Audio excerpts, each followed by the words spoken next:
Again, Jesus began to teach by the Sea of Galilee.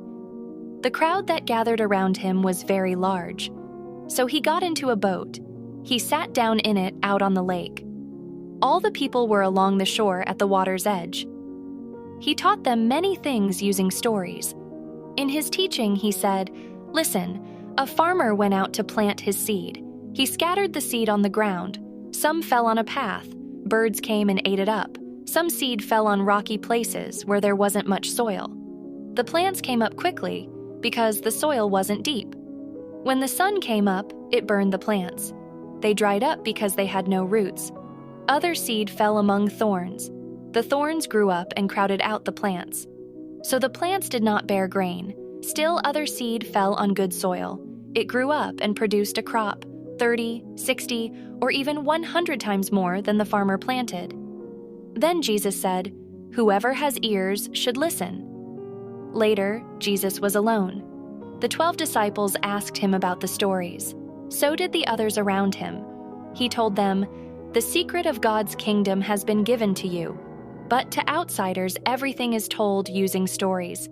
In that way, they will see but never know what they are seeing. They will hear but never understand. Otherwise, they might turn and be forgiven." Isaiah 6:9-10. Then Jesus said to them, "Don't you understand this story? Then how will you understand any stories of this kind? The seed the farmer plants is God's message. What is seed scattered on a path like? The message is planted. The people hear the message. Then Satan comes. He takes away the message that was planted in them. And what is seed scattered on rocky places like? The people hear the message. At once they receive it with joy. But they have no roots, so they last only a short time. They quickly fall away from the faith when trouble or suffering comes because of the message.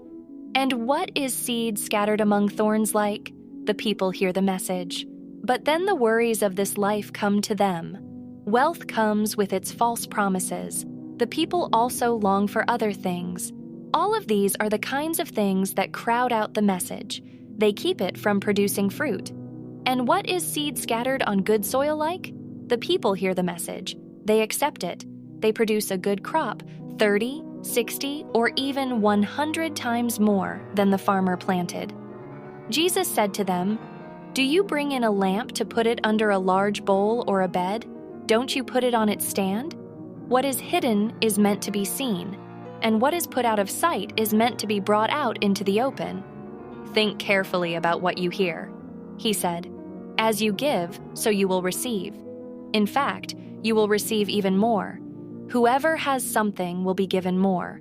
Whoever has nothing, even what they have will be taken away from them." Jesus also said, "Here is what God's kingdom is like. A farmer scatters seed on the ground. Night and day the seed comes up and grows. It happens whether the farmer sleeps or gets up. He doesn't know how it happens. All by itself the soil produces grain. First the stalk comes up, then the head appears. Finally, the full grain appears in the head. Before long, the grain ripens. So the farmer cuts it down, because the harvest is ready." Again, Jesus said, "What can we say God's kingdom is like? What story can we use to explain it?